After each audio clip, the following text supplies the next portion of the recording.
오늘은 이제 우리가 좀 성경에 대해서 좀 살펴보는 시간을 갖도록 하겠습니다. 이제 여러분들에게 유인물을 좀 나눠드렸죠. 성경이란 무엇인가 유인물을 나눠드렸습니다. 이게 좀 제가 어떤 부분은 빨리빨리 지날 테니까 한번 보도록 하겠습니다. 지난번 제가 부흥에 왔을 때는 이 기독교의 구원 순서에 대해서 이렇게 한번 옛날에 공부를 한 적이 있습니다. 이제 한번 다음 페이지 보시겠습니다. 제가 다음이라면 넘겨주시기 바랍니다. 성경의 본질, 이제 기원.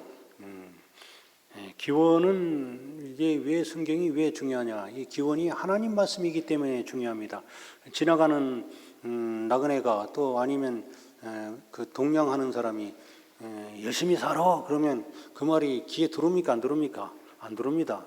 그럼 부모님이 내가 너 사랑한다 하면 그 말은 무게 있게 들립니다. 하나님 말씀이기 때문에 기원이 하나님 말씀이기 때문에 중요하다 그런 말씀이죠. 하나님 말씀이기 때문에 중요하다. 두 번째 또 기록 방법 보시겠습니다.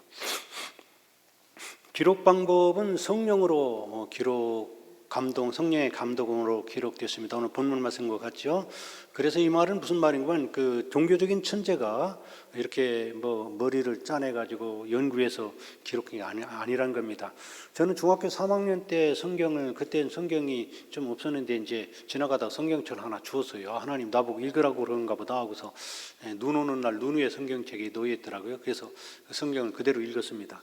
그래서 그 성경을 처음 읽었는데도 이 맥이 있어요. 성경 내용이 쭉 이렇게 서로 통하는 게 있네. 이렇게 생각을 했는데 그 이유는 성령의 감동으로 기록했기 때문입니다. 성령의 감동으로 기록됐다. 다음 보시겠습니다. 목적은 이제 우리 사람을 구원하기 위해서 기록했기 때문에 성경이 중요합니다. 성경이 왜 중요하냐? 나와 무슨 상관이 있느냐? 구원을 위해서 기록했기 때문에 구원. 그렇죠? 그냥 가십거리 이런 뉴스거리라면 별로 안 중요합니다. 그런데 성경이 왜 중요하냐?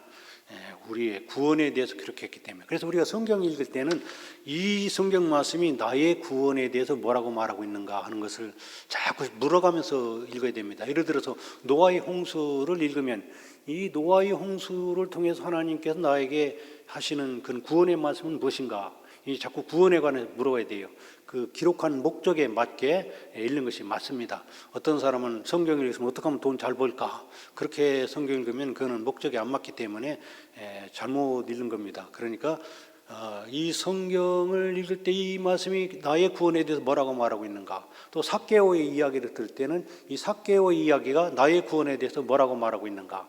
그렇게 생각해 볼 필요가 있습니다. 좀 더 실력 있는 분들은 이제 예수님을 통해서 나의 구원에 대해서 뭐라고 말하고 있는가 하는 것을 좀 질문해 볼 필요가 있습니다. 예수님을 통해서. 아까 예를 들어서 그 노아의 홍수, 거기 예수님의 모습이 안 보여요. 그런데 예수님을 통해서 나의 구원에 대해 뭐라고 말하고 있는가? 제가 이게 고민이었어요. 고민. 천주교인들은 매번 미사 때마다 화채설이라고 예수님의 피가 실제로 포도주로 변하고 빵이 살로 변한다고 해서 그것을 먹고 마실 때마다 예수님과 연합의 경험을 하는데, 개신교인들은 말씀 들을 때 노아의 홍수 얘기를 들을 때 예수님과 일체의 경험이 없어요. 야, 이게 너무 안타깝다. 아니, 고민을 한 10년 넘게 했습니다. 그러다가 어느 날 박사과정 공부하는 동안에 이 타이폴로지라는 것을 공부하게 됐습니다. 예표론이라는 건데 모형론. 그래서 예를 들면 이삭이 아브라함이 제물을 드릴 때 순종하면서 그 순순히 제물이 되었던 것은 예수님이 순순히 제물이 되는 것을 예시하는 거, 예표하는 거. 앞의 사건이 그림자같이 뒤의 사건을 실체를 나타내 주는 거라고 생각하는 것이 예표거든요. 그런 것을 통해서 제가 이제 박사학위 논문을 썼을 때 그 강의 끝나고 이제 제가 교수님께 물어봤어요. 제가 논문을 이제 쓰는데 설교할 때 예수님을 전하지 못해가지고 고민입니다 했더니, 그래서 오늘 말씀 들으면서 제 문제가 해결될 것 같은데 제가 예편으로 이제 박사학위 논문을 쓰려는데 교수님 생각 어떻습니까 했더니 예수님 오실 때까지 반짝반짝 빛날 논문이래요. 와, 얼마나 좋은지. 그런데 막상 자료를 쓰려니까 자료가 없어요. 우리 동생이 미국에 있는데 자료 좀 보내달라니까 미국도 없다고 그래요. 그래서 그 자료 보고 이제 준비하는데 2년 걸렸습니다. 그래 논문을 썼더니 논문 잘 썼다고 우수박사 논문상을 줘서 얼마나 감사했는지 모릅니다. 그래서 이제 예수님을 통해서 어떻게 구원을 주는가에 대해서는 이 모든 성경은 예수님의 4가지에 대해서 말한다고 봅니다. 예수님의 사역, 예수님께서 하시는 일이 무엇인가, 또 예수님의 성품, 나는 온유하고 겸손하니 예수님의 성품이죠. 또 예수님의 기호, 위선자들, 바리새인들 이런 거 싫어하죠. 좋고 나쁜 거, 좋고 나쁜 것은 무엇인가. 또 예수님의 인격, 예수님의 인격, 그런 것들을 4가지 중에 하나를 나타낸다고 보면서, 아까 예를 들어서 그 노아의 홍수 같으면은 노아도 역시 순종했잖아요. 이것도 전할 때 예수님의 순종을 역시 암시하는 거구나. 또 교회, 이것도 배는 교회로 의지하지 말하고 있지 않습니까? 그래서 이런 것들을 생각하면서 성경 읽으면 좋겠다는 거죠. 다음 보시겠습니다. 다음. 그래서 성경은 예수 그리스도를 통한 구원을 말씀해 주고 있다. 예수님을 통해서 구원을 말하고 있다. 제 동생이 이제 고등학교 3학년 때 이제 공부하다가 여름에 한참 힘드니까 그 썬데이 서울이라는 걸 봤습니다. 썬데이 서울이 뭔지 압니까? 어른들은 알 텐데 썬데이 서울, 젊은 분들은 잘 모를 거예요. 썬데이 서울이 좀 뭐냐면 좀 야한 잡지입니다. 야한 잡지인데 거기 옛날에 펜팔 코너가 있었어요. 서로 편지 주고받는 펜팔 코너가 있었습니다. 그래서 이제 공부하다가 심심하니까 야 우리 이거 서로 펜팔 코너 내자 해가지고 몇 명이 펜팔 코너 내자 해놓고 우리 동생만 바보같이 거기다 냈습니다. 장래의 희망 목사 해가지고 내는데 목사 될 사람이 그 썬데이 서울 펜팔 코너에 낸 겁니다. 그게 여러 학생들이 그 편지를 한 것 같아요. 동생이 서로 편지를 막 주고받으면서, 그때는 뭐 전화 이런 게 서로 형편이 좋은 때가 아니니까 편지만 막 주고받았던 거죠. 편지를 주고받다가 이제 우리 동생이 학교를 졸업하고 군대에 가야 됐습니다. 이제 정리해야죠. 계속 사귈 거냐, 이제 앞으로 이제 사귈 거냐, 이제 헤어질 거냐. 둘이 사귀기로 하고 결혼하기로 마음 먹었습니다. 그 비록 썬데이 서울의 목사 될 사람이 그걸 냈지만은 편지를 주고받다 보니까 믿음직스럽고 또 성품이 이렇게 그려지고 모양이 그려지고 행복하게 목회를 잘 할 수 있는 것을 마음속에 믿게 됐다는 거죠. 성경은 하나님의 우리에 대한 연애 편지입니다. 그래서 우리가 성경 읽다 보면 하나님을 사랑하지 않을래야 사랑하지 않을 수 없어요. 성경을 많이 읽으시기 바랍니다. 하나님 만날 수 있습니다. 우리 구원을 이룰 수가 있습니다. 하나님 말씀을 가까이 하시고 하나님 말씀 읽는 자, 듣는 자, 행하는 자가 복이 있다겠죠. 그대로 되시길 바랍니다. 다음에 두 번째, 다음 그 앞에 페이지, 성경의 본질, 그 앞에 페이지, 성경의 본질, 구원에 이르기, 성경의 본질 없습니까? 성경의 본질, 성경의 의미,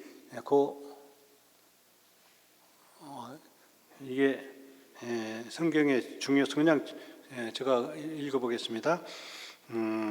구원에 이르게 함, 또 성경 구원에 이르게 하죠. 유일한 진리, 성경만이 유일한 진리입니다. 성경만이 모든 가치 판단의 기준이 되고 성경만이 우리를 온전하게 해주십니다. 그래서 우리는 뭐든지 성경에 의해서 판단해야 돼요. 뭐든지. 제 주변에 좀 학교 잘 안 나온 친구가 있는데 똑똑해. 어떻게 그렇게 똑똑한가 했더니 성경 열심히 읽고 성경 말씀으로 판단해요. 성경 말씀이 하라면 하고 성경 말씀이 하지 말라면 안 하고, 또 성경 말씀이 인도하는데 그대로 하니까 판단력이 정확해요. 판단력 정확하다는 말은 지혜롭다는 말입니다. 굉장히 똑똑하게 행하는 걸 봤습니다. 우리가 성경 말씀은 모든 가치 판단의 기준입니다. 이단도 그렇고 내가 사랑 똑바로 하느냐 뭐 이런 모든 것이 성경 말씀이 가치 판단의 기준이 됩니다. 왜? 하나님이 뜻이니까 능력을 제공합니다. 다음에 성경의 권위 보겠습니다. 성경의 권위. 이제 그 다음에 이제 다음입니다. 다음 성경의 권위. 이제 성경의 아포칼립시스, 계시라는 말은 뚜껑을 열어 베일을 보이다. 베일, 옛날에 결혼식 할 때 이 베일을 쓰고 갔는데 요새는 막 장난치면서 막 들어가면 야 누구 오늘부터 너 아줌마야 하면서 막 장난치면서 이벤트성으로 결혼식 하는데 좀 경건성이 좀 없어졌어요. 그렇죠? 옛날에 결혼식 마치고 이렇게 베일을 벗겨줬죠. 그래서 보여줬습니다. 또 뚜껑이 있는 것을 보여주다. 그래서 하나님께서 감춰졌던 하나님의 뜻을 보여주는 것이 계시다. 영감, 계시된 내용을 기록하는 과정이다. 유기적 영감설, 많은 사람이 가지고 있는 특징들을 그대로 활용해서 기록했습니다. 바울 같은 사람은 이 두뇌 사고 구조가 아주 논리적입니다. 그래서 교리 같은 거 논리적으로 잘 쓰는데 도움이 됐고, 다윗 같은 사람은 굉장히 문학적입니다. 문학적 시 이런 걸 잘 써요. 그런 걸 충분히 활용해서 그 성경을 기록하게 했죠. 그러니까 축자연감설, 한자 한자에 하나님의 감동이 있어가지고 그 성경 말씀에 오류가 없다 하는 것입니다. 그리고 이제 그리고 이제 계시 영감, 계시된 내용을 기록하는 과정에 그렇고, 이제 조명, 성경을 깨닫고 이해하려고 마음을 비춰주는 성령의 역사가 있습니다. 쭉 한 페이지마다 쭉 같이 보여주면 좋겠어요. 정경, 신앙과 행위의 유일한 표준이 되는 성경 66권을 정경이라고 한다. 정경. 이 정경의 기준은, 정경이라는 말은 뭐냐면 재는 잣대입니다. 잣은 막대기라는 뜻을 가지고 있어요. 그래서 이것이 하나님 말씀이냐 아니냐를 이렇게 구별합니다. 무슨 얘기인가 하면, 옛날에 떠돌아다니는 여러 그 문서 말 구전들이 있었어요. 옛날에 글이 나오기 전에 구전이 있었겠죠. 이 구전 이런 걸 모아서 글로 쓰기도 하죠. 그럼 여러 가지 떠돌아다니는 그런 말들을 모아서 글로 쓰게 됩니다. 글로 쓰게 됐는데, 이것이 이제 그 하나님 말씀에 맞느냐 안 맞느냐, 진짜냐 가짜냐 이런 것들을 살피게 되는 거죠. 영감성, 정말 영감을 받은 거냐, 정말 구원 목적을 썼느냐, 신뢰성, 주로 선지자들이나 예수님의 제자들이 있었다면 그래도 비교적 신뢰가 가겠죠. 교회에서 보편적으로 받아들일 수 있어야 됩니다. 그리고 보존이 그래도 완벽하냐 하는 것들을 살펴보면서 정경의 기준으로 잡아왔습니다. 성경 그래서 66권이 이제 기독교는, 개신교는 성경 66권입니다. 그리고 이 66권의 확정은, 구약은 AD 90년 얌니아 회의에서, 신약은 AD 70년 397년 카르타고 회의에서 결정이 되어졌습니다. 많은 특별히 이런 구약 이런 문건들이 몇 가지 기준이 있어서요. 예루살렘 지역에서 기록되었느냐, 또 원래 히브리어로 구약이 기록되었느냐, 또 이스라엘 이전 400년, BC 400년 이전에 기록되었느냐, 그것만 우리가 인정하자 해가지고 루터도 그것만 가지고 번역을 하게 되었던 것이죠. 천주교는 개신교보다 7권의 성경이 더 현재는 많습니다. 그래서 이렇게 구약은 AD 90년, 신약은 구약은 BC 90년입니다. 구약은 AD 90년 맞죠? AD 90년, 신약은 AD 397년 카르타고에서 결정이 되었습니다. 금이, 사람들이 금이라고 해 금이 아니고 원래 금이기 때문에 그렇게 인정할 수밖에 없다는 거죠. 하나님의 말씀이기 때문에 정경으로 인정될 수밖에 없다는 것입니다. 천주교의 정경은 1546년 트렌트에서 제롬이 번역한 15권의 예경을 정경으로 인정해서 오늘날 천주교 교리와 개신교 교리가 서로 평행선을 걷게 되는 그런 이제 출발점이 됐습니다. 물론 천주교는 교회 회의에서 결정한 것들을 이제 성경과 거의 맞먹는 수준으로 어떤 원칙을 정하는 것이 또 문제이긴 합니다. 어쨌든 그래서 천주교와 개신교는 이렇게 이제 평행선을 걷게 되는데, 1517년에 종교 개혁이 있었는데 그 뒤에 29년인가요? 그 뒤에 트렌트회의가 있었어요. 그러니까 종교 개혁을 통해서 원위치를 이제 시켰는데, 그 이후에 천주교에서 15권의 예경을 인정해, 새로 예경, 성경 바깥의 성경입니다. 그것을 인정했다는 것은 사실은 마음이 아픈 일이죠. 다음 페이지로 넘어가겠습니다. 다음 페이지.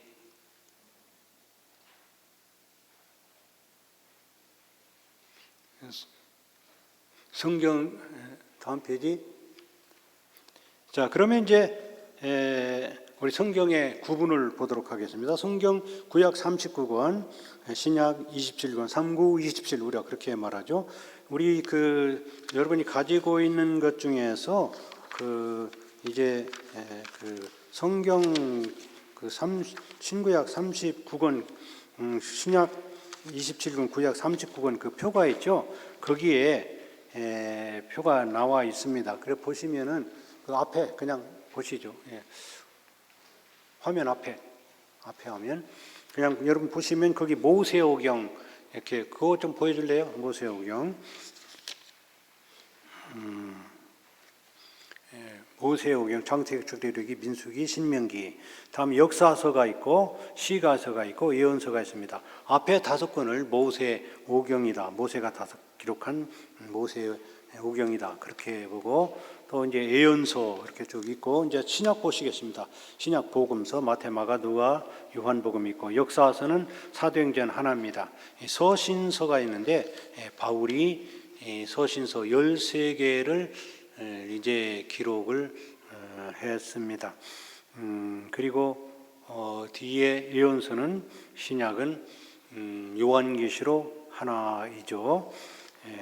이렇게 해서 이제 구약, 신약 보시고 그 전체적인 내용이 무엇이 있는가 하는 것은 여러분이 가지고 있는 표를 보면 되겠습니다. 여러분 창세기는 천지창조, 출애굽기는 이스라엘 백성들이 애굽을 탈출한 거, 레위기는 제사법에 관한 거, 또 신명기는 신의 명령을 기록한 거, 이렇게 이제 그 내용들 이런 내용이 있구나 하는 것을 그 여러분 표를 보고서 참고로 하시고 성경책에 그런 거는 끼워 넣으면 좋겠죠. 그래서 성경 전체를 알고 성경을 보면 좋겠다는 그런 생각이 듭니다.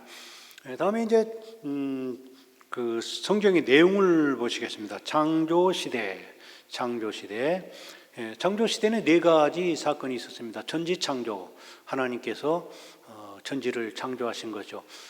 하나님이 태초에 하나님이 천지를 창조하시니라. 여기가 굉장히 중요한 말씀입니다. 하나님이 천지를 창조했다는 것은 하나님께서 무에서 유를 창조하신 하나님의 전능성을 말합니다. 하나님께서 무에서 유를 창조했다. 그거 믿으면 나머지 다 믿어집니다. 어떤 사람은 제가 옛날에 제 형님이 목사님인데 제가 형님 밑에서 컸거든요. 어떤 권사님이 저 형한테 와서 따져요. 목사님, 어떻게 예수님이 물 위에 걸어가십니까? 어떻게 예수님이 보리떡 5개와 물고기 2마리로 5,000명을 먹이고 남습니까? 저는 이거 믿을 수 없습니다. 그래요. 믿을 수 없대요. 이건 어떻게 믿습니까? 어떻게 믿어? 예? 믿음으로 믿는 거죠. 왜? 하나님은 전능하신 분이니까. 창조 신앙을 믿는 분들은 이거 다 믿어져요. 다 믿어져. 전 성경 말씀 있는 거 다 믿어집니다. 왜? 하나님의 전능하심, 천지를 창조하신 하나님을 믿으니까. 그 기독교 신앙의 기본은 태초에 하나님은 천지를 창조하시니라. 여기에 의해서 시작이 되어집니다. 제가 요새 재밌게 보는 유튜브 하나가 있는데 천지 창조와 그 진화론에 관한 유튜브입니다. 거기에 보면 김명현 교수님이 아주 강의를 정말 신나게 해요. 얼마나 신나게 하는지 제 가족이 차 타고 가다가 왜 이분이 강의 이렇게 잘할까? 그 진화론과 천지창조에서 하는데 너무 재밌게 해가지고 집에 가서 주차장에 차를 받쳐놓고 그 집에 가는 사이 못 들을까봐 그분 강의 끝날 때까지 우리 아들하고 같이 들었습니다. 극동방송국에 전화해가지고 김명현 교수님이랑 알아가지고 학교에 여러 번 초빙해서 체프 시간에 또 여러 그 기독교 서클에 소개해서 강의를 들은 적이 있습니다. 혹시 유튜브 볼 때 심심한 분들은 이제 진화론 창조론 보면 김명현 교수님 거 한번 보세요. 여러분 배꼽 쥐고 웃을 겁니다. 정말 창조론을 안 믿을 수가 없어요. 그걸 보면. 진화론은 사실은 그 과학이라는 게 뭡니까? 그 실증 가능한 것이 이 과학인데 진화론은 이게 증명한 것이 아닙니다. 그냥 단지 가설입니다. 가설을 이론이라는 이름으로 붙여가지고 그냥 퍼뜨린 겁니다. 창조론이 진짜입니다. 그거 한번 보세요. 시간 되시면. 그래서 하나님이 천지를 창조했다. 창조. 하나님이 이제 인간을 마지막에 창조하시고 기뻐하시는데 심히 기뻐하셨다. 인간에 대한 최초의 정체성입니다. 하나님은 나를 심히 기뻐하신다. 내가 누구냐? 하나님이 심히 기뻐하시는 존재입니다. 사람들이 나를 안 알아주는 것 같아도 하나님은 나를 심히 기뻐하시는 존재. 이 인간에 대한 최초의 정체성입니다. 나는 하나님 심히 기뻐하시는 존재다. 그런데 하나님이 이제 그 선악과를 만드시면서 따먹지 말라고 했는데 사탄이 뱀의 형상을 해서 이 선악과를 따먹게 만들었지. 이게 원죄입니다. 원죄인데 이 원죄 때문에 우리가 누구든지 죄를 다 범하게 되는 거죠. 원죄, 죄는 자범죄와 원죄로 나눌 수가 있는데 자범죄 스스로 범한 죄, 원죄는 조상에게 물려받은 죄입니다. 제가 신학교 1학년 때 교수님이 성경에 궁금한 거 있으면 한 가지 한 학기 내내 고민해가지고 과제로 제출하라고 해요. 제가 이 원죄에 대해서 계속 고민했습니다. 원죄 어떻게 내가 이 원죄를 증명할까? 사실은 그냥 이 원죄는 그냥 믿으라고 하거든요. 그래서 고민한 가운데 제가 이렇게 생각했습니다. 한번 들어보세요. 사람은 육체와 영혼으로 되어 있다. 육체는 아버지, 할아버지, 증조할아버지, 고조할아버지 아담으로 물려받았다. 그러면 아담은 죄에 오염됐다. 죄에 오염된 것은 계속 죄에 오염될 수밖에 없다. 내 몸도 죄에 오염돼서 태어났을 것이다. 영혼은 순수하다. 오염 플러스 순수는 뭡니까? 오염입니다. 오염. 영혼이 아무리 순수하다 하더라도 우리 몸이 오염됐기 때문에 나는 오염될 수밖에 없다. 그렇게 해서 그 과제를 냈습니다. 물론 영혼이 어떻게 났느냐, 뭐 그거는 이제 다음에 말씀, 그냥 그건 다 치더라도, 그래서 그 예수님이 탄생하신 것이 아주 묘하게 표현되어 있는데 사람의 몸을 입으셨다. 아주 교묘한 표현입니다. 사람의 몸을 입으셨다. 사람의 육체가 되셨다 그러면 이거 오염인데 오염. 그냥 몸을 입으신 거예요. 예수님은 아주 표현이 교묘하죠. 사람의 몸을 입으셨기 때문에 예수님은 원죄 없이 태어나게 된 겁니다. 그래서 이제 타락을 하게 됐습니다. 타락. 신라곤에서 쫓겨나게 되죠. 홍수 심판을 합니다. 노아가 심판을 노아 가정만 8식구만 살게 되죠. 다음에 바벨탑 사건이 있습니다. 바벨탑 사건. 그 바벨탑 사건이 이제 사람들이 대를 높이 쌓아서 우리 이름을 내자 그래서 우리 이름을 내자. 이게 사실 그 타락도 불신앙과 교만입니다. 하나님과 똑같이 되려고 하는 교만. 정령 죽으리라 했는데 그 말을 믿지 않고 죽을까 하노라. 이 교만하게 불신앙과 교만 때문에 타락했는데 이 바벨탑 사건도 교만과 이 교만입니다. 우리 흩어짐을 면하고 우리 이름을 내자. 우리 이름. 우리가 어떻게 살아야 된다고요? 하나님께만 존귀와 영광 돌리는 삶을 살면 우리는 그냥 저절로 존귀하게 되는데 우리 이름을 내자. 우리 이름을 내자고 그렇게 말을 해서 그 바벨탑 완전히 무너져서 언어가 흩어지게 되었죠. 이 바벨탑 사건에 우리가 공부하는 거 얼마나 힘듭니까? 저도 신학교 다닐 때 어학을 공부하느라고 시간에 60%, 70%를 투자했습니다. 한국말 공부해야죠, 영어 공부해야지, 독일어 공부해야지, 히브리어 공부해야지, 헬라어 공부해야지, 라틴어 공부해야지. 공부할 거 많죠. 어학 공부를 그렇게 열심히 해야 되겠더라고요. 참, 이 바벨탑 사건 때문에 그렇습니다. 또 이제 족장시대, 드디어 족장시대로 넘어갑니다. 족장시대는 그 아브라함, 이삭, 야곱, 요셉은 사실은 족장이 아닌데 넓은 의미에서 그냥 이렇게 포함됩니다. 족장이라는 말은 많은 무리의 대장, 많은 무리. 그러니까 아브라함, 이삭, 야곱은 많은 식솔들을 데리고 있었다. 그렇게 생각하면 되겠습니다. 아브라함 믿음의 조상이죠. 75세 때 이제 하란 땅에서 가나안으로 갔고 그래서 거기서 내 조상을 하늘의 별처럼 바닷가의 모래알처럼 축복해 주겠다 약속을 해주고 그대로 따라갔습니다. 그 다음에 이제 이삭은 성경에 그 기록이 족장 중에 가장 작고 평범한 사람이지만 이삭은 정말 하나님께 잘 순종한 사람입니다. 아버지가 죽이려고 할 때도 아버지 저 죽여요 그렇게 가만히 순종한 사람입니다. 얼마나 훌륭한 아들입니까? 그렇죠? 이삭 다음에 야곱의 12아들 12아들이 야곱이라는 말이 이스라엘이라는 이름으로 바뀌어죠. 야복강에서 씨름하다가 내 이름이 뭐냐? 야곱 이름 사기꾼이죠. 저는 성경에서 제일 마음에 안 드는 사람이 야곱입니다. 우리 목사님도 그렇지만 저도 진실하고 성실한 거 좋아하거든요. 그런데 야곱은 얍실한 사람이에요. 저는 얍실한 거 별로 안 좋아하거든요. 야곱은 얍실한 사람입니다. 자기 아버지까지도 속이는 그런 사람인데 그럼에도 불구하고 야곱이 훌륭한 점은 뭐냐면 하나님의 은혜를 받고자 몸부림치는 사람이었다. 그게 아주 유독 다른 겁니다. 여러분 내가 아무리 약점이 많다 할지라도 하나님의 은혜를 받기 위해서 몸부림치면 역사가 일어나는 겁니다. 야곱이 그렇게 잘못된 점이 있어도 사실은 성경에 보면 야곱에 관한 기록이 제일 많아요. 그리고 야곱이 그 이름이 이스라엘로 변했고 12아들이 12지파가 되게 된 겁니다. 그거 한번 보시겠습니다. 야곱의 12아들 루벤 저게 보면 이제 좀 아까처럼 약간 확대해 볼까요? 보면 루벤에 저거 보시면은 루벤과 시몬 그 야곱이 외삼촌 집에 갔어요. 갔는데 어느 날 이제 라헬을 좋아했는데 그 언니하고 이제 첫날 밤을 그냥 자게 된 겁니다. 자기 7년 동안 일하면 그 라헬을 준다고 해서 일어나 보니까 그 언니예요. 왜 이렇게 합니까? 우리 동네는 동생이 먼저 결혼하는 법이 없다 해서 7년 더 일해라.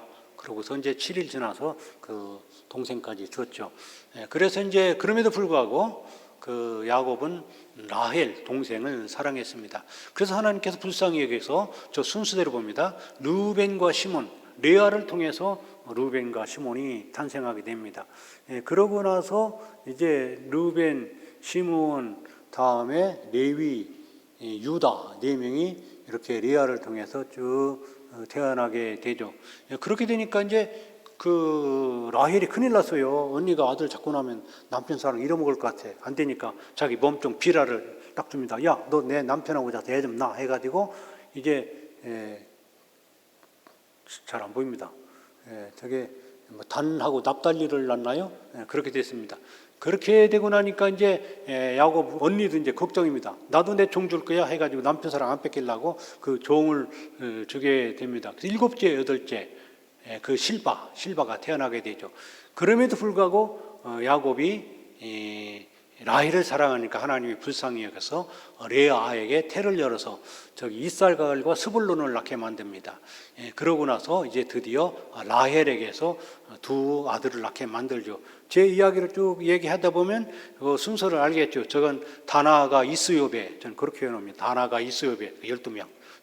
그래서 이제 차례대로 외웠는데 이제 마지막에 이제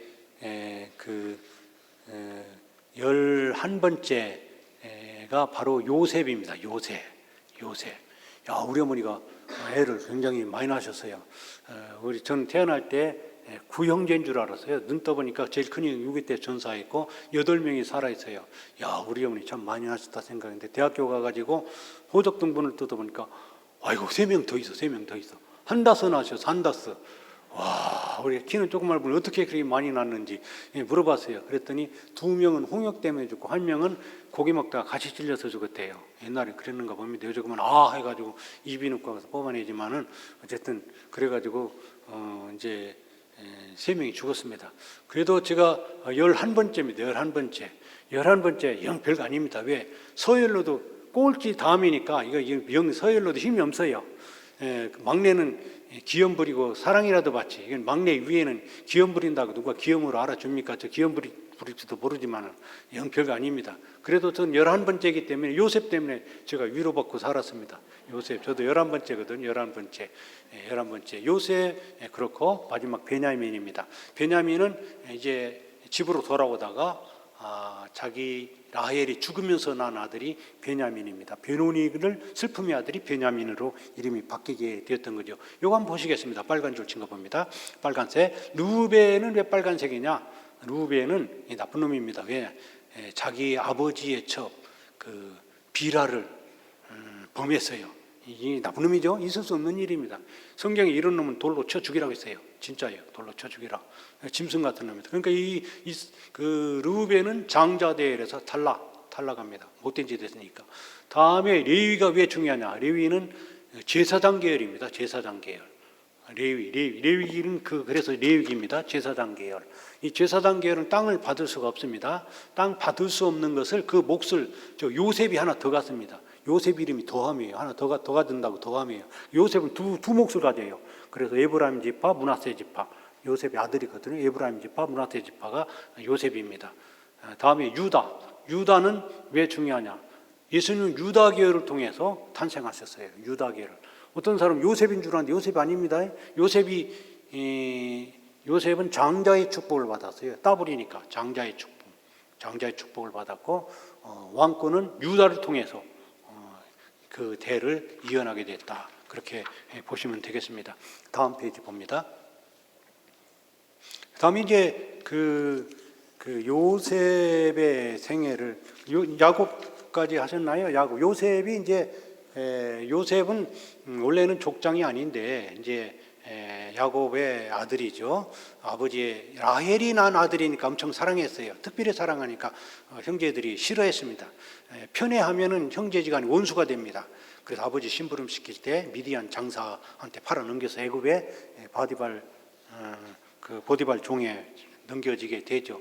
어렸을 때는 해피했습니다. 소년기 행복하게 웃고 있죠. 꿈을 꿨습니다. 꿈을 꿨는데 그 밭에 곡식단을 묶었더니 다른 단들이 요셉의 단에 절하는 그런 꿈을 꿨을 때 형제들이 막 승질냈습니다. 또 다른 꿈을 꿨는데 해와 달과 12별이 있는데 해와 달과 12별이 자기한테 절하는 꿈을 얘기했을 때 가만히 있겠습니까? 승질나고 기분이 나쁘지. 그러나 그 부모들은 그것을 마음에 두었더라. 성경은 그렇게 말하고 있습니다. 그리고 17세 때 아버지 심부름에 의해서 형들 목동으로 일하는 데 갔다가 저 꿈쟁이가 온다. 꿈이 이루어지지 못하도록 하자 해가지고 구덩이에 넣었다가 그 죽게 하면 안 되겠다 해가지고 보디발의 집에 팔아 넘긴 거죠. 그 10년이 있었습니다. 거기서 이제 보디발 아내의 유혹을 물리치게 되죠. 유혹을 물리치게 됩니다. 내가 하나님 앞에서 내가 어찌 이 악을 행하여 득제하리까? 하나님 앞에서의 삶입니다. 요셉은 하나님 앞에서의 삶, 하나님께서 함께 하셨다고 성경 말씀하고 있죠. 그래서 이제 그 강간 미수범으로 감옥에 투옥되게 됩니다. 그래서 이제 한 1년쯤 지났을 때 억울한 그 누명을 써가지고 관리 2명이 들어오게 됐습니다. 한 명은 술 맡은 관원이고 한 명은 떡 굽는 관원이었습니다. 술 맡은 관원 두 관원이 근심빛이서 왜 그렇게 걱정합니까? 물었더니 꿈 이야기랍니다. 내 앞에 포도나무 3가지가 있는데 그것을 다 왕에게 드렸습니다. 3일 만에 복직할 겁니다. 꿈 얘기가 좋으니까 떡 굽는 관원도 얘기합니다. 머리에 흰 떡 광주리가 새떡 광주리가 있는데 맨 위 광주리를 바로 위에 구운 음식을 새가 와서 먹었습니다. 당신은 3일 후에 죽을 겁니다. 그대로 됐습니다. 그 사람에게 당신이 나는 억울하게 여기 있으니까 왕한테 가서 나를 살려주게 해주세요 했더니 깜빡 잊어먹었어요. 은혜를 쉽게 잊어먹는 거예요. 잊어먹었습니다. 그런데 어느 날 바로가 꿈을 꿨습니다. 나일강가 아름다운 살찐소가 암소가 7마리였는데 흉하고 파리한 암소 7마리가 나타나서 그걸 잡아먹었습니다. 또한 무성한 이삭 7이 있는데 쇠약한 이삭 7이 와서 그걸 삼켰습니다. 아무도 해석 못합니다. 그때 옛날에 감옥에 있던 술 따르는 관원이 요셉이 생각났어요. 불러다가 요셉을 통해서 요셉이 이 꿈은 하나님이 해석할 겁니다. 해석을 해서 요셉이 드디어 애굽의 총리가 되는 그런 이야기입니다. 요 다음 페이지 넘기겠습니다. 다음 페이지 보면 여기 이제 그 아브라함, 이삭, 야곱, 요셉 이게 중요한 것이 왜 중요하냐면 언약의 계승입니다. 언약의 계승적인 측면에서 중요하다. 언약 3개입니다. 땅, 복의 자손, 복의 근원이 되겠다. 그 다음에 땅을 차지하겠다. 복의 근원이 되게 하겠다. 또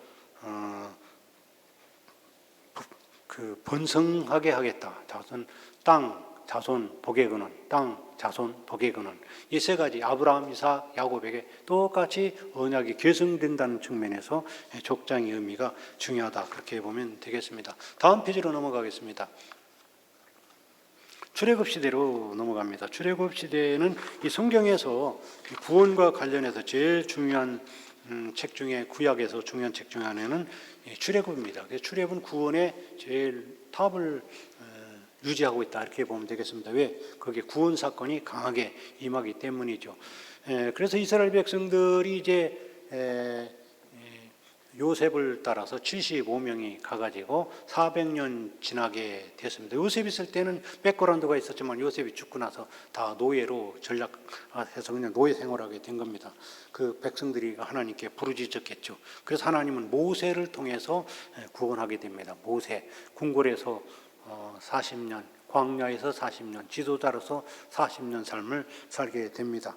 모세가 그렇게 해서 지도자로서 이스라엘 백성들을 이끌고 이렇게 나오게 됩니다. 홍해를 가르고 시내산에 오게 되죠. 시내산에서 이제 3가지 이 일을 하게 되죠. 율법, 십계명, 성막 이 세 가지를 일을 하게 됩니다. 율법을 받습니다. 그리고 성막을 어떻게 지으라 하는 말씀을 듣습니다. 그리고 십계명을 받게 됩니다. 이 출애굽할 때 그 유월절 사건이 있습니다. 유월절, 패스오버 건너뛰다 그런 얘기인데 예수님은 유월절 희생양으로 돌아가셨습니다. 절기 유월절 건너뛴다 이 얘기인데 무슨 얘기인가 하면 10가지 재앙 중에 마지막 장자재앙입니다. 장자재앙이 쫙 올 때 집 문설주에 양의 피를 바른 집은 건너뛰었습니다. 자 가자 양의 피를 발랐다 건너뛴다 이게 가는 겁니다. 건너뛰다 유월절입니다. 유월절 이스라엘 민족의 해방일과 마찬가지입니다. 유월절 다음 하루 다음에 이제 무교절이 이어서 지켜지게 7일 동안 이어지게 되었죠. 그래서 유월절이나 무교절이나 뭐 사실은 같은 의미로 이렇게 사용을 하게 됩니다. 유월절. 그래서 이제 출애굽을 하게 됩니다. 출애굽 시대 모세 유월절이 중요하다. 또 그 다음 페이지 보겠습니다.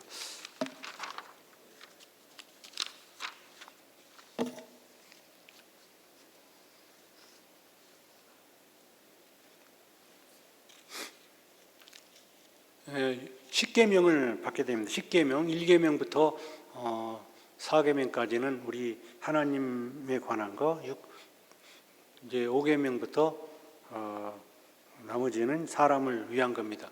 근데 여러분 그 십계명 천주교 십계명하고 개신교 십계명하고 틀리다는 거 압니까? 저는 깜짝 놀랐어요. 아주 옛날에 제가 성모병원에 건강검진에 갔는데 누구하고 만나기로 했는데 일찍 가가지고 심심해서 성모병원 거는 복도를 이렇게 걷고 있는데 거기 읽을 책거리가 있어요. 그래서 쫙 보니까 천주교의 어떤 교리에 관한 책들이 있더라고요. 보니까 천주교 십계명이 있어요. 천주교 십계명이 있는데 여기 딱 보니까 거기에 뭐가 없는가 하면 우상을 만들지 말라. 그게 없어요.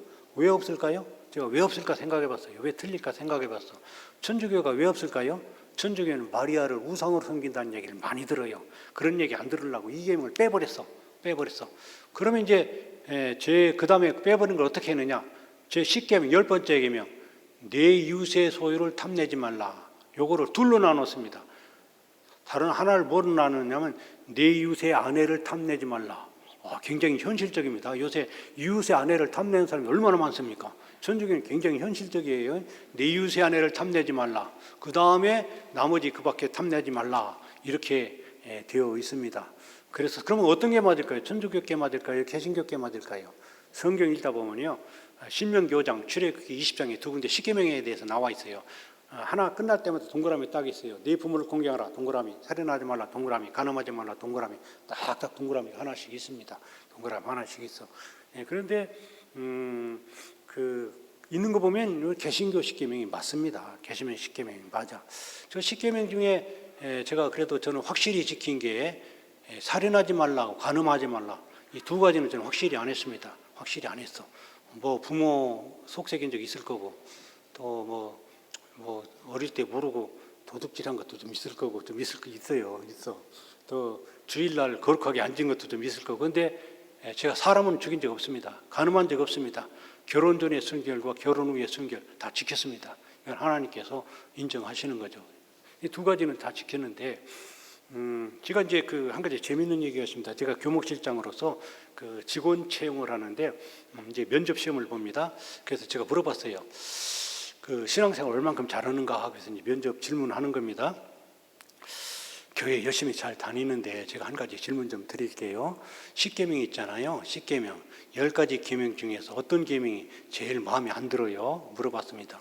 제가 원하는 답은 마음에 들고 안 들고가 어디 있습니까? 하나님의 명령인데. 그런데 제가 살다 보니까 저기 탐내지 말라. 저거는 정말 참 힘든 겁디다. 정말 제가 하루도 여러 번 엉뚱한 걸 탐내는 저를 수시로 발견합니다. 저거 정말 마음에 영 자꾸 부딪히는 그런 계명 같습니다.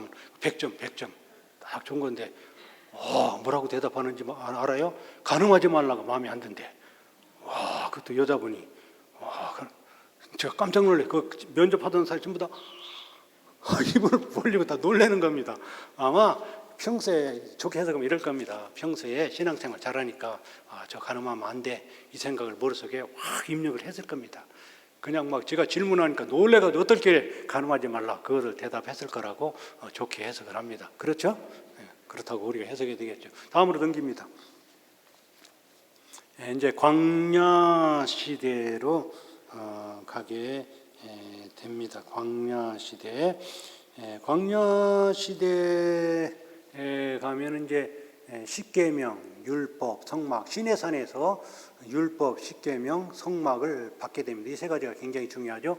제사법을 받게 됩니다. 제사법, 제사의 종류, 번제. 번제는 동물을 태워서 드리는 제사, 희생을 의미합니다. 헌신을 의미해요. 소제는 곡식으로 드리는 제사입니다. 감사 제사입니다. 화목제는 말 그대로 하나님과 화목하게 드리는 거. 속죄제는 죄를 용서받기 위해 드리는 거. 속건제는 이거는 재물제입니다. 재물을 잘못 드렸을 때 5분의 1을 벌금을 내서 드립니다. 그리고 이제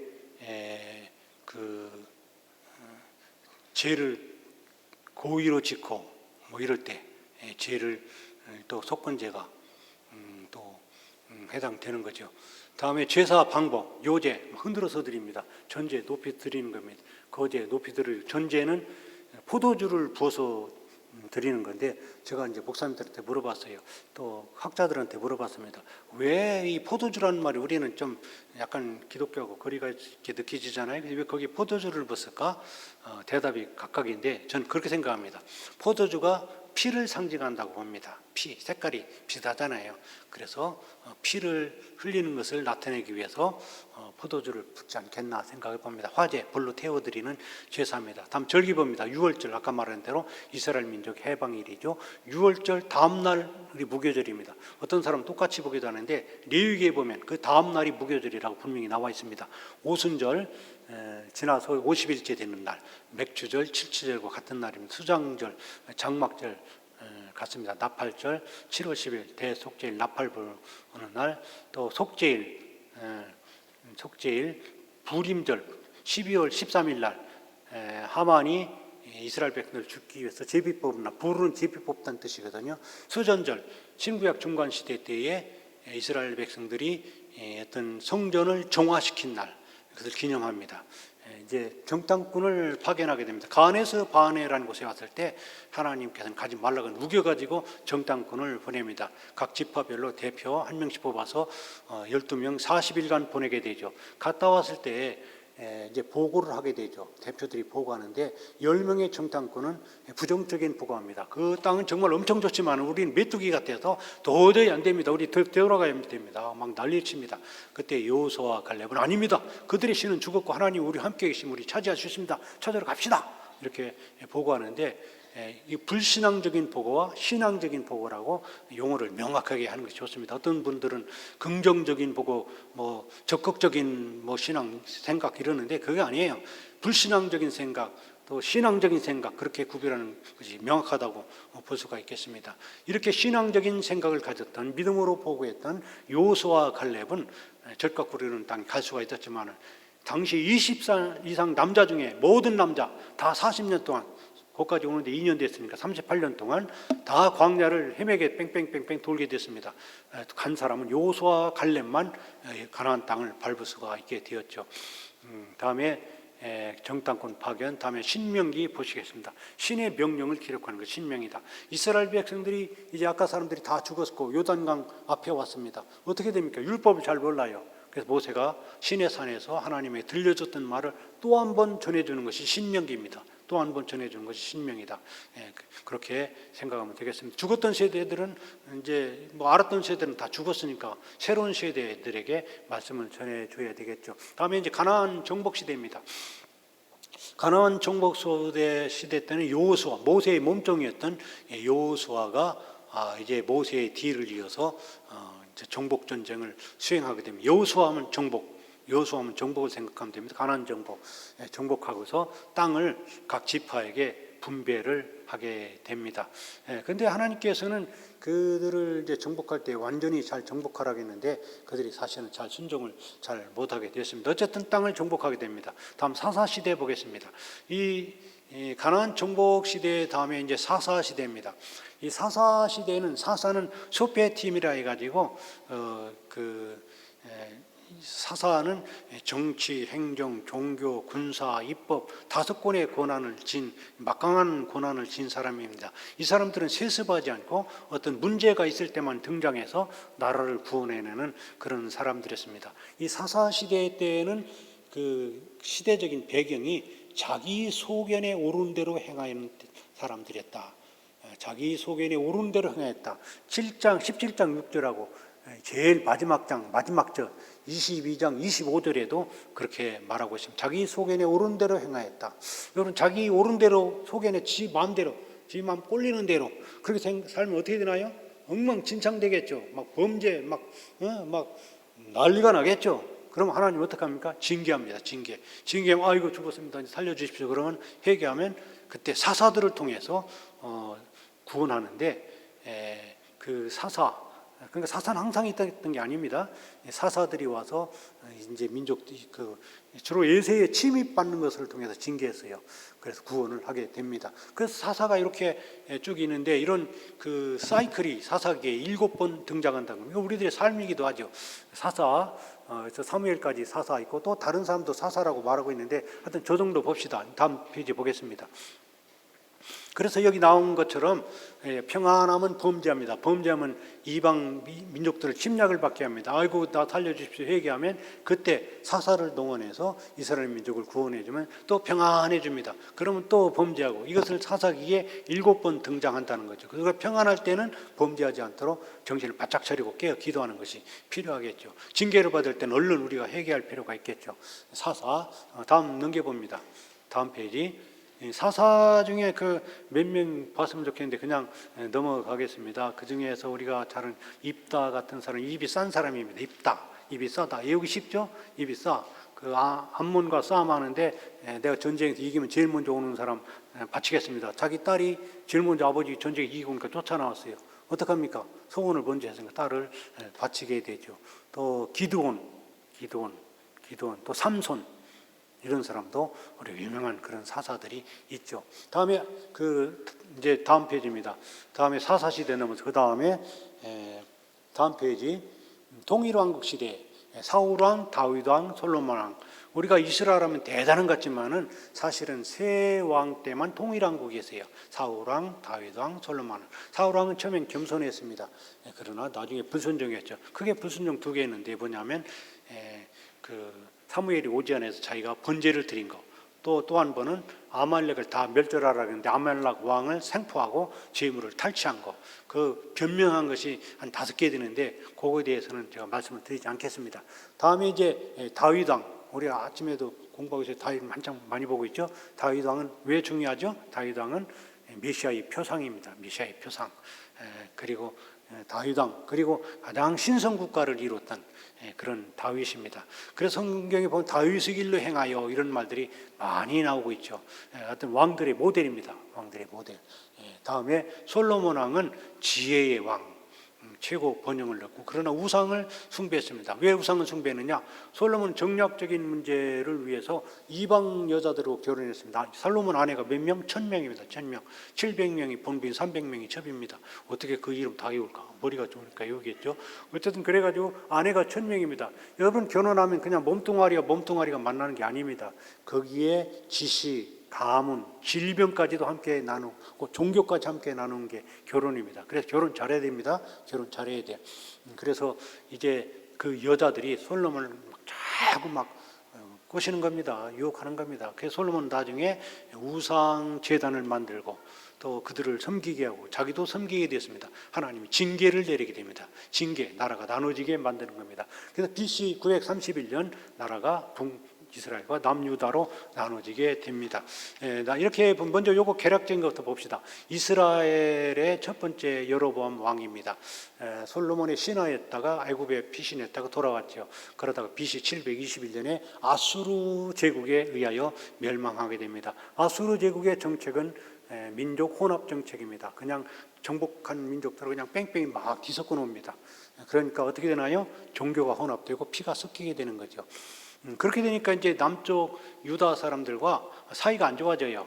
그러니까 나중에 성전을 짓고 성벽을 짓 때 우리가 좀 도와줄게 하니까 싫어, 너희들 부정타고서 막 싫다고 합니다. 그러니까 이 사람들 화가 나가지고 성전 짓고 성벽 짓는 것을 방해하게 됩니다. 사이가 안 좋게 됩니다. 그래서 사마리아 성에 예수님께서 가실 때 유다 남자인 당신이 왜 사마리아 여자인 나에게 물 달라고 합니까? 상종도 하지 말으더니 왜 말 걸어요? 이렇게 얘기하지 않았습니까? 그런 이유가 있기 때문입니다. 민족 혼합 정책, 피가 섞이고 종교가 혼합됐다. 그래서 문제가 됐다.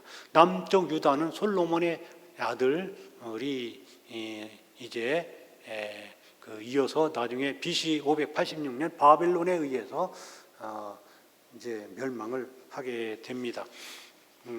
바벨론의 정책은 민족 포로 정책입니다. 잡아간 민족들을 이렇게 듬벙듬벙 심어놓는 그런 정책을 했던 것이죠. 그래서 이제 요거 우리 요 표 있죠, 표 왕들 표 보겠습니다. 왕들 표.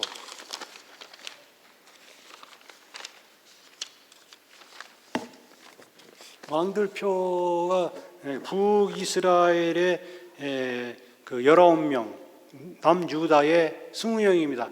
여러분 우리가 조심해야 될 것은 북이스라엘이라고 하니까 이스라엘이 진짜 정통국가 같죠? 아닙니다. 남쪽 유다가 정통국가입니다. 왜? 다윗의 혈통이니까. 이제 나라가 나눠질 때 유다 지파와 베냐민 지파만 남쪽 유다를 지지했고 나머지 지파들은 다 솔로몬을 떠나서 북이스라엘로 가게 되었던 것이죠. 그래서 그 솔로몬의 우상 때문에 나라가 나눠지게 되었다. 남쪽이 정통 국가다. 그리고 북이스라엘은 구왕조 210년간 유지를 합니다. 210년간 유지되고 다음에 115년 뒤에 남쪽 유다도 멸망하게 됩니다. 그리고 북이스라엘은 210년간 유지가 되고 남유다는 345년간 유지가 됩니다. 남쪽 유다는 345년, 북이스라엘은 210년간 유지가 되고 115년 만에 북이스라엘이 망한 뒤에 남유다도 망하게 됩니다.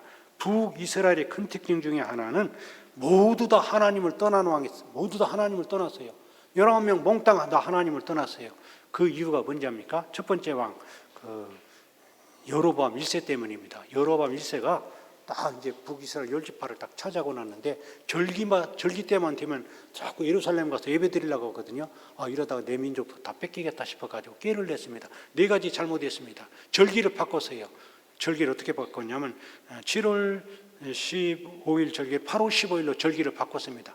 절기 때면 생각 못 나게. 그리고 비레위인을 레위인으로 시켰습니다.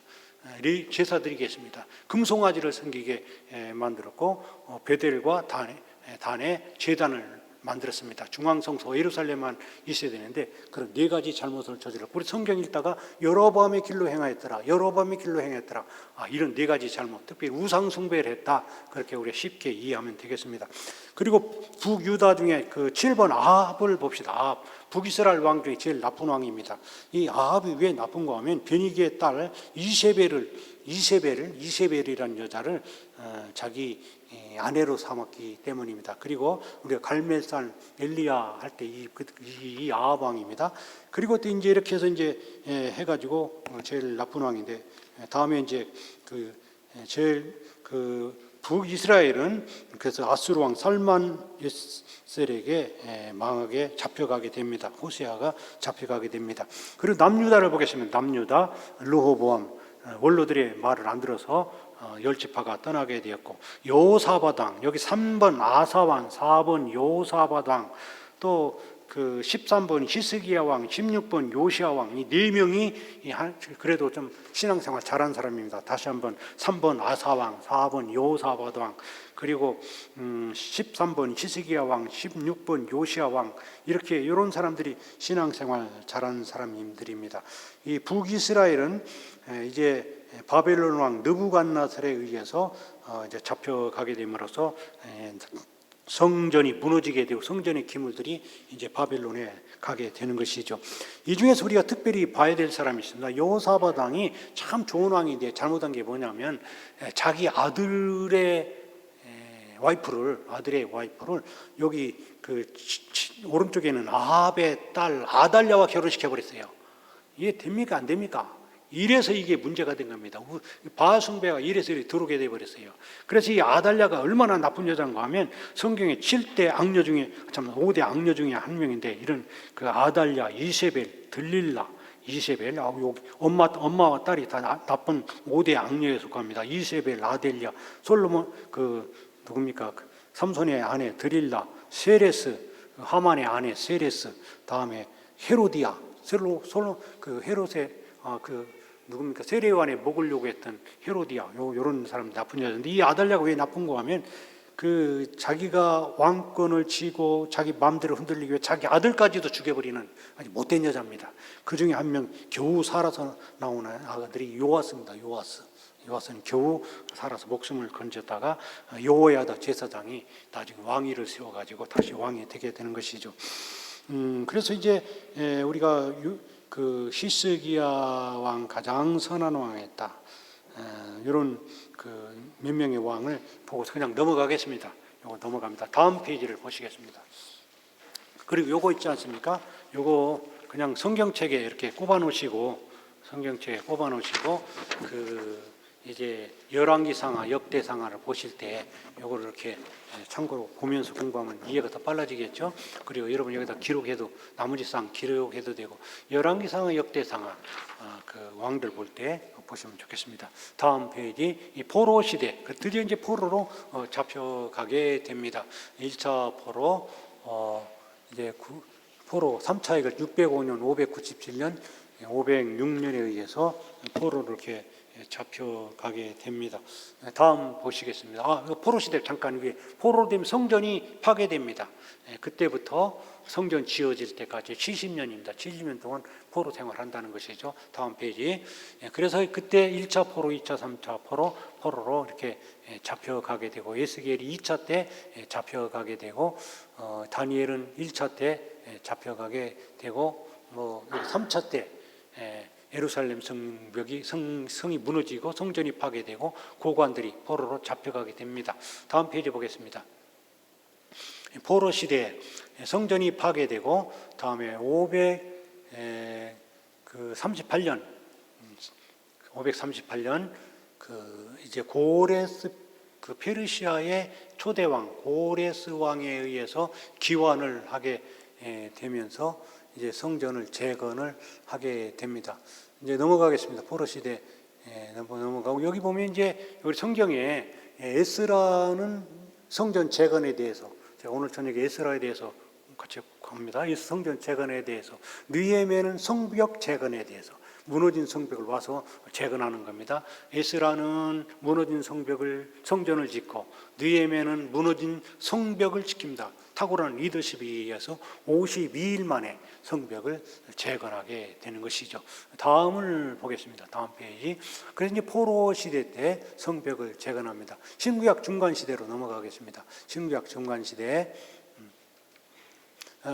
신약 말라기가 구약의 제일 마지막이죠. 다음에 마태복음 사이에 400년간의 선지자나 예언자가 나타나서 이렇고 저렇고 하나님 말씀을 전해준 사실이 없습니다. 영적으로 깜깜한 시기입니다. 침묵시기입니다. 그 시기를 우리는 신구약 중간 시대다 그렇게 말합니다. 성경에 기록되어 있지 않고 예경에는 좀 이렇게 나와 있습니다. 다음 보시겠습니다. 다음, 이게 신구약 중간 시대다. 신구약 중간 시대에 이스라엘에 영향을 미친 구약의 제국들, 아수르는 북이스라엘을 BC 721년에 멸망시켰죠. 북이스라엘 정책은 포로 뺑뺑이 정책, 바벨론은 BC 586년에 민족 포로 정책, 586년에 남유다를 멸망시켰죠. 페르시아 초대왕 고레스가 기원을 시켰죠. 헬라는 조금 이따 보겠습니다. 헬라는 이스라엘 민족의 헬라 사상을 아주 심어놔서 헬라 사상과 히브리 사상의 충돌을 만들었습니다. 로마 시대 때 예수님이 이제 태어나게 된 것이죠. 신구약 중간 시대. 그래서 이제 페르시아 헬라 시대, 이 헬라 시대 때 알렉산더 대왕 죽자 프톨레미 왕조 셀루쿠스 지역의 대장, 프톨레미 왕조는 애굽, 셀루쿠스는 시리아 시대를 말합니다. 그래서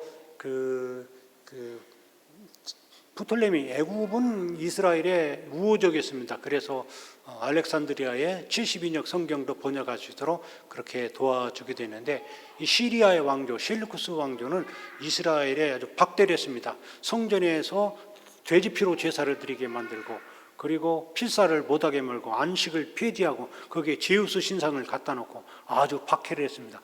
박해하면 어떻게 되나요? 지렁이도 밟으면 굼뜨거린다고 내가 우리가 이래서는 안 되겠다. 신앙생활 제대로 해야 되겠다. 이렇게 해서 나온 것이 이제 하스몬 왕조가 드디어 바른 신앙생활하다 이렇게 나오게 돼서 마카비가 혁명을 일으켜서 하스몬 왕조를 만들면서 약 100년간 독립하는 그런 시기가 있었습니다. 그 로마 시대로 넘어갑니다. 다음 신구약 중간 시대의 특징은 히브리 사상과 헬라 사상의 충돌과 교류가 있었습니다. 오늘날도 서양 사상의 중요한 사상은 헬라 사상과 히브리 사상. 히브리 사상이라는 말은 이제 율법 사상, 하나님 말씀 사상을 가리키는 거죠. 그리고 엄격한 율법주의가 있었습니다. 우리가 헬라 시대가 되니까 헬라화, 알렉산더 대왕이 얼마나 헬라화를 시켰던지 더 이상 이걸 되돌킬 수밖에. 알렉산더 대왕은 일찍 죽었어요. 일찍 죽었는데 죽었음에도 불구하고 그 제국을 엄청 헬라화를 시켰습니다. 운동장도 만들고 도서관도 만들고 건물도 지으고 그냥 막 체육시설 만들고 이름도 헬라화식으로 만들고 너무 헬라화를 시켜서 되돌킬 수가 없게 만들었다.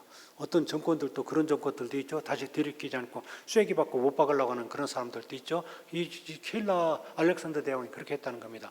그래서 엄격한 율법주의, 율법을 지키는 것이 지켜야 되겠다. 이런 생각을 했던 거죠. 유대계 중심의 민족주의가 생기게 되었는데 유대계 네분파가 유대교 내에 다분파가 생겨서 사두개파 이 특징이죠. 사두개파는 뭐냐면 사독 제사장의 계열에 팔아가지고 그때는 제사장이 정치와 종교에 힘이 있었습니다. 비록 식민지 시대에 있었지만 그러니까 권력이 좀 있었어요. 그러니까 현실이 좋아요. 현실 안주하는 그런 사람들입니다. 그래서 이 사람들은 부활에 관심이 없어요. 그러나 옆에 있는 바리새인들은 부활에 관심이 있어요. 바울이 복음 전하다가 여기 사두개인 있고 바리새인 있네. 딱 갑자기 부활 얘기합니다. 그러니까 자기들끼리 싸우게 만들어서 바울이 위기를 모면한 적이 있습니다. 다음에 바리새파. 이 바리새파는 원래 좋은 파입니다. 좋은 파. 뭘 했다가 율법을 고수하고 신앙생활 잘하고 철저하게 신앙생활을 하려고 했던 사람들이 바리새파입니다. 바리새파 원래 출발은 좋았다. 그런데 나중에 너무 형식적으로 되고 그 형식이 본질을 왜곡시키게 되니까 예수님이 채칠한 무덤이라고 혼내시게 된 거죠. 바리새파. 다음에 헤롯 땅. 헤롯 땅은 왕에게 붙어가지고 왕한테 어떤 떡고물 떨어지게 그리고 의지하는 그런 사람들이 헤롯 땅입니다. 열심당은 소위 그 나라의 열심인당, 소위 애국당입니다. 애국당. 그래서 가룟 유다가 저 열심당입니다. 열심당. 예수님을 통해서 독립운동을 하려고 했는데 예수님은 평화를 내세우는 사람이 예수님 가지고 안 되겠다 해가지고 배반을 한 겁니다. 그 독립투사 그룹입니다. SNF파는 은둔 금욕주의자들입니다. 자기들끼리 모여가지고 결혼도 안 하고 율법 연구하고 성경만 열심히 읽는 그렇게 했던 은둔 금욕주의 그룹이 SNF파입니다. 그런 파들이 나중에 신약시대까지 영향을 미치게 되죠. 다음에 사마리인과의 대립이 됐다. 그 이유를 아까 말씀드렸죠. 예경, 위경이 등장했다. 이 영적인 암흑기에는 사회가 혼란스러우면 유언비가 많이 오르듯이 영적인 암흑기에는 여러 가지 이상한 문서들이 많이 나오는데 그 예경, 위경, 소위 묵시문학들이 많이 등장하게 되면서 혼란스러우니까 메시아를 대망하는 것이 최고조에 이르게 됩니다. 다음 예수님 탄생하셨고 예수님이 가르치셨고 예수님 십자가와 다음에 부활 사건이 있었습니다. 예수님 십자가를 통해서 우리가 죽음으로부터의 죄로부터의 자유를 얻게 됐고 부활을 통해서 죽음으로부터의 자유를 얻게 되었죠. 제일 중요한 자유가 죄로부터의 자유, 죽음으로부터의 자유입니다. 그것은 예수님의 십자가와 부활을 통해서 이루어지게 됐습니다. 다음 교회 시대 성령이 이제 강림했습니다. 120문도가 기도할 때 마가의 타락 기도할 때 성령이 불같이 임했죠. 그래서 이제 교회가 생기게 됐고 예수님의 제자들이 이제 복음을 전하게 됩니다. 교회가 성장하게 됩니다. 다음 그래서 마태복음은 예수님 왕적인 관점에서 기록했고 다음 마가복음 예수님 종적인 관점에서 기록했고 다음에 누가복음 예수님의 인간되심에 대해서 기록했고 다음에 요한복음 예수님의 신되심에 대해서 기록했습니다. 똑같은 예수님에 대한 기록이지만 이런 관점이 조금 틀리다. 예수님의 신대사함에 예수님은 그 신에 대해서 말씀했고 생명 이런 말씀이 많습니다. 요한복음에. 다음 넘어갑니다. 예수님 십자가에서 우리 죄를 용서하시고 돌아가셨죠. 예수님께 피 흘려 죽으셨습니다. 다음에 예수님이 부활하시고 다음에 예수님이 승천하셨습니다. 또 그 다음 예수님은 역사의 주인이 되셨습니다. 그 다음 이제 예수 그리스도, 예수는 고유명사고 그리스도는 신분명입니다. 예수는 구원자고 기름 부은 자, 왕, 제사장, 선지자만 기름 받으시고 예수는 윈성을 대표하고 그리스도는 신성을 대표합니다.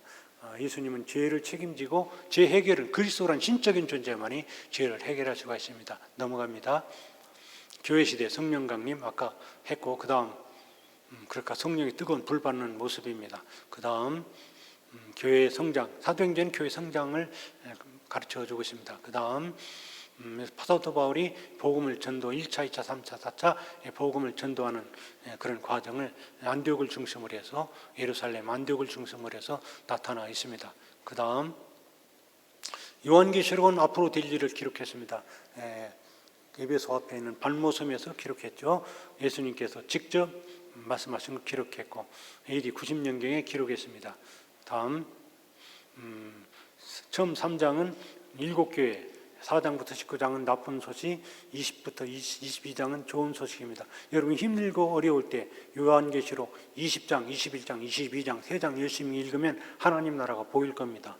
그 다음 시대에서는 이거 좀 보면 좋겠는데 좀 시간이 없죠. 그래서 이렇게 앞에 성경이 언제쯤 기록되었고 언제 신약이 이렇게 기록되었다는 것을 보시면 되겠습니다. 다음 또 예수님이 역사의 주인이십니다. 다음 넘어갑니다. 성경에 대한 바른 태도, 성경 말씀을 마음에 둔다. 그리고 하나님 말씀을 즐거워한다. 그리고 하나님 말씀에 순종한다. 하나님 말씀을 가르친다. 이것을 우리가 그대로 한다면 하나님 말씀을 바로 사는 그런 삶이 될 수 있을 것입니다. 여기 이제 뭐 이상한 그림 이런 것도 있는데 그거는 지금 시간이 없어서 다 말씀을 드리기가 좀 어려울 것 같습니다. 그건 뭔가 하면 신구약에 있는 왕들의 순서를 외우는 방법인데 일단은 오늘 시간 다 됐기 때문에 그냥 마치도록 하겠습니다. 저도 이제 학교 있기 때문에 대충 맞춘 시간 이런 거는 가급적 잘 지키려고 합니다. 그래야 되겠죠? 여러분 이제 우리가 오늘 성경 말씀을 공부했는데 하나님 말씀은 왜 중요하냐? 하나님 말씀이 있기 때문에 중요하다. 하나님 말씀이 왜 중요하냐? 나의 구원에 대해서 기록하고 있다. 예수님을 통해서 우리를 구원하기 위해서 구약 옛날 약속, 신약 새롭게 약속했다. 새로운 약속은 신약은 뭐냐? 예수님께서 탄생하셨고 약속을 이루고 새로운 약속, 하나님 나라를 약속하셨습니다. 우리는 하나님 약속을 바라보고 사는 사람들입니다. 오늘 우리가 말씀을 생각하면서 하나님 말씀을 읽고 듣고 순종하며 하나님 말씀 중심으로 살겠습니다. 이렇게 함께 기도할 수 있기를 바랍니다. 우리 다 같이 주여 삼창 부르고 자유롭게 기도하고 돌아가시도록 하겠습니다. 기도드리겠습니다.